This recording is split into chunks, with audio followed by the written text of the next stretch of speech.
કોળી સમાજના બે અધિવેશન મળવાની વચ્ચે અખિલ ભારતીય કોળી સમાજના ગુજરાત પ્રદેશ અધ્યક્ષ હીરા સોલંકીનો વિડીયો વાયરલ થયો છે। હીરા સોલંકી અખિલ ભારતીય રાષ્ટ્રીય કોળી સમાજના અધ્યક્ષ વીરેન્દ્ર કશ્યપ સાથે જોવા મળ્યા।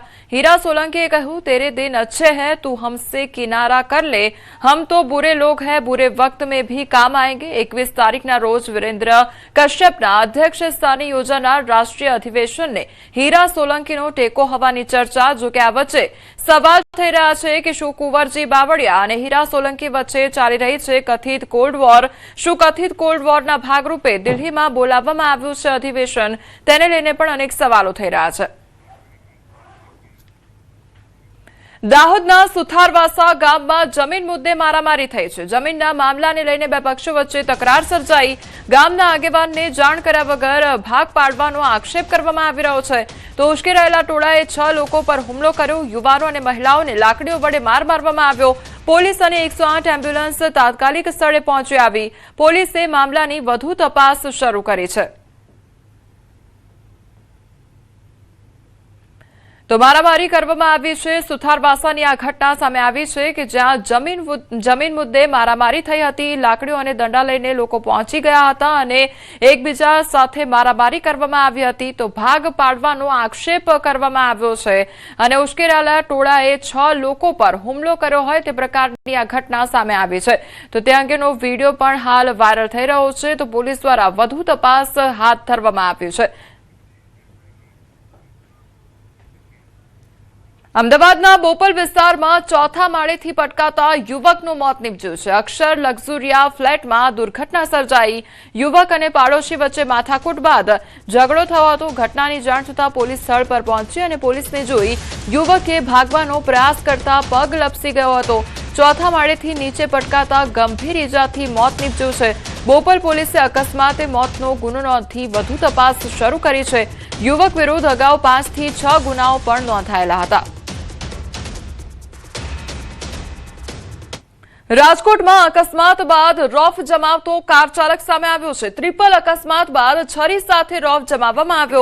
કાર ચાલકનો વિડીયો પણ વાયરલ થયો છે। છરી બતાવી ધમકાવતો હોવાનું વિડીયો કેમેરામાં કેદ થયું છે।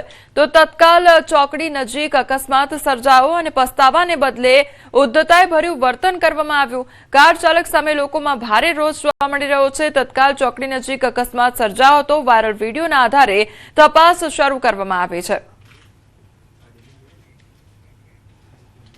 રાજ્યમાં કાયદો અને વ્યવસ્થાની સ્થિતિ કથળી હોય તેમ છેલ્લા 5 દિવસમાં જ હત્યાના અનેક ચોંકાવનારા બનાવો સામે આવ્યા છે। અમદાવાદ ગ્રામ્ય અને શહેરમાં એક જ દિવસમાં હત્યાની 3 ઘટનાઓ બની, જેમાં સરખેજમાં લગ્નના માત્ર 3 જ મહિનામાં પતિએ તેની પત્નીની ઊંઘમાં જ છરી મારી હત્યા કરી દીધી। વિરમગામમાં વેપાર ધંધાની બોલાચાલીમાં માતા અને પુત્રએ જ તેના પિતાને લાકડાના ધોકા મારી મોતને ઘાટ ઉતાર્યા। જ્યારે ધોળકામાં મિત્ર દ્વારા જ મિત્રની હત્યા કરી હોવાની ઘટના સામે આવી છે। બીજી તરફ સુરતમાં પણ છેલ્લા 3 દિવસમાં હત્યાના ચિંતાજનક આંકડાઓ સામે આવ્યા છે। લાલગેટના હોડી બંગલા પાસે અલ્તામઝ અંસારી નામના યુવકની તેના જ સંબંધીને તીક્ષ્ણ હથિયાર વડે હત્યા કરી અને સિંગણપોરમાં ચા પીવા ગયેલા 2 મિત્રો પર યુવકોના ટોળાએ ચપ્પુ વડે જીવલેણ હુમલો કરી પતાવી દીધા। તો ખટોદરામાં નોકરી ન હોવાથી 1 મહિનાનું ભાડું મોડું આપવાનું કહેતા ઉશ્કેરાયેલા મકાન માલિકે ભાડુઆત યુવક અને તેના પરિવારને ઢોર માર મારી યુવકની હત્યા કરી નાખી છે। તો આ તરફ સુરત ગ્રામ્ય પીપોદરા જીઆઈડીસીમાં બાઇક પર આવેલા અજાણ્યા ઈસમોએ યુવકની तीक्ष्ण हथियारना घा ઝીકી કરપીણ हत्या કરી દીધી હતી। આ તમામ ઘટનાઓને પગલે પોલીસની કામગીરી પર અનેક સવાલો ઉઠ્યા છે। સુરત ગ્રામ્યના માંગરોળ તાલુકાના પીપોદરા જીઆઈડીસી વિસ્તારમાં આવેલી બંસરી ઇન્ડસ્ટ્રીઝમાં મોડી રાત્રે એક યુવકની કરપીણ હત્યાની ઘટના સામે આવી છે। બાઇક પર આવેલા અજાણ્યા ઈસમોએ યુવક પર તીક્ષ્ણ હથિયાર વડે જીવલેણ હુમલો કરી હત્યા નિપજાવી।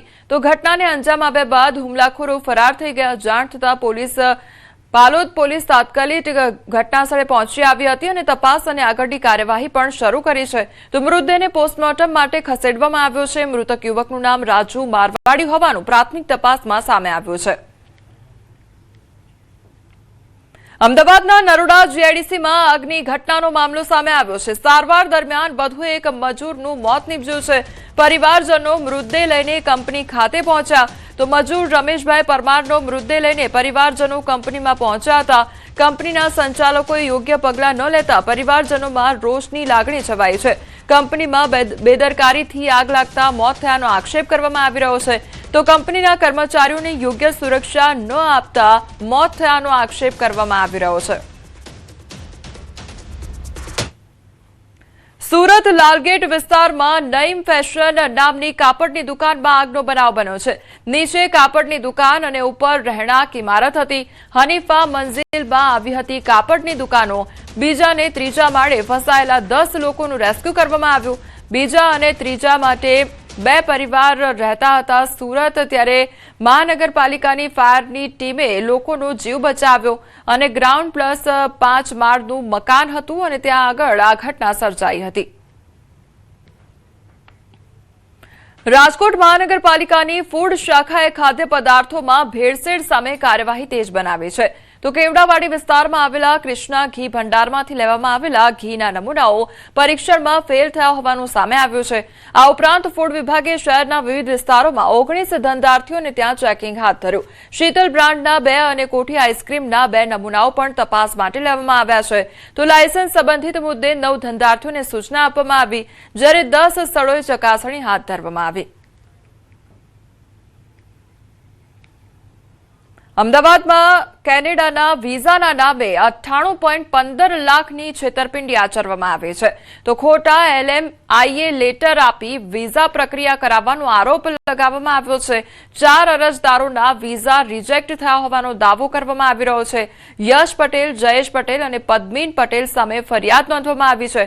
તો ગાંધીનગર અને અમદાવાદમાં રોકડ વસૂલાત કરાઈ હોવાનો આક્ષેપ કરવામાં આવ્યો છે। વોટ્સએપ ચેટમાં પૈસા લીધાની કબૂલાત હોવાનો દાવો કરવામાં આવી રહ્યો છે। તો એમ્બેસી તપાસમાં LMIA લેટર ખોટા હોવાનું ખુલ્યું છે। વિઝા માટે લાખો રૂપિયા લઈ પરત ન આપ્યા હોવાનો આરોપ છે। તો પોલીસે ત્રણેય સામે વિશ્વાસઘાત અને છેતરપિંડી હેઠળ કાર્યવાહી શરૂ કરી છે। સેટેલાઇટ પોલીસ સ્ટેશનમાં ફરિયાદ કરી છે અને ટોટલ 3 આરોપીની સામે મેં ફરિયાદ કરી છે। યશ પટેલ પોતે, જયેશભાઈ પટેલ એમના ફાધર અને પદ્મીનભાઈ પટેલ એમના સસરા, આ 3 લોકો સામે મેં ફરિયાદ કરી છે। અને કયા બેઝ ઉપર એમને ફરિયાદ કરી? એમણે જે મને ડોક્યુમેન્ટ્સ આપ્યા છે, LMI લેટર જે આપ્યો છે, એ LMI લેટર ખોટો છે, જેને કારણે મારા કેન્ડિડેટના વિઝા રિજેક્ટ થયા છે।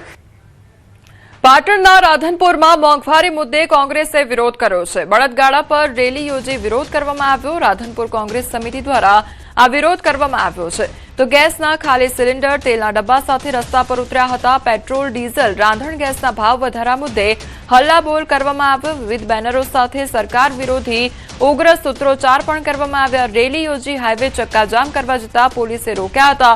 તો વિરોધ નોંધાવી નાયબ કલેક્ટરને આવેદનપત્ર આપ્યું। વિરોધ પ્રદર્શનમાં જિલ્લા કોંગ્રેસ પ્રમુખ ગેમર દેસાઈ સહિત તાલુકા પ્રમુખ અને મોટી સંખ્યામાં કોંગ્રેસ કાર્યકરો પણ જોડાયા।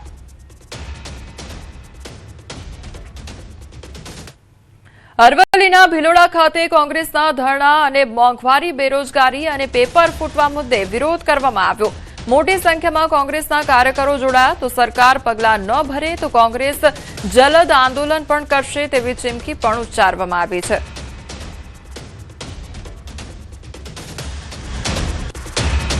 ઓલ ઇન્ડિયા કોંગ્રેસ કમિટી દ્વારા ભારત દેશની અંદર મોંઘવારીએ માજા મૂકી છે।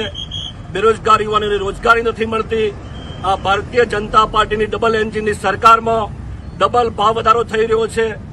રાંધણ ગેસ હોય, પેટ્રોલ હોય, ડીઝલ હોય, અનાજ હોય, કઠોળ હોય, કરિયાણું હોય, અસહ્ય મોંઘવારીના મારમાં જનતા પીસાઈ રહી છે। વિદ્યાર્થીઓનું ભાવિ જે અંધકારમય કરવામાં આવી રહ્યું છે, એના માટે પણ આગામી સમયમાં અમે અહિંસક લડત ચલાવી અને વિદ્યાર્થીઓને ન્યાય માટે પ્રયત્ન કરીશું।